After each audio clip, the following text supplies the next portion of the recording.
पूजनीय नामदेवजी महाराज हरड यांच्या केवळ प्रेमास्तव गुरुवर्य पूजनीय शांतीब्रह्म पुरेकर बाबा हे आज या ठिकाणी आले। हा फार मोठा अशा प्रकारचा योगायोग आहे।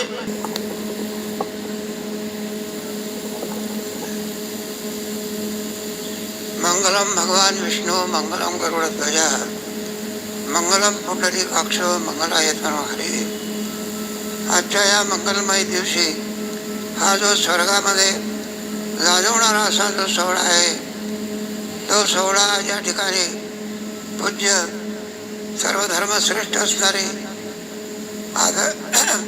असं मी समजतो, तेव्हा आनंदाचा दिवस आहे। शंकराचार्यजी महाराज जरी आणखी हे झालेले तरी सुद्धा परंपरा चालवणारे शंकराचार्यजी महाराज या ठिकाणी आणि आमच्या हरड साहेबांनी जणू काही स्वर्ग तुच्छ लिहिला जाईल असा जो अपूर्व आणि समारंभ या ठिकाणी घडून आणलेला आहे, हा एक प्रकारचा जगामधलं मोठं आश्चर्य आहे।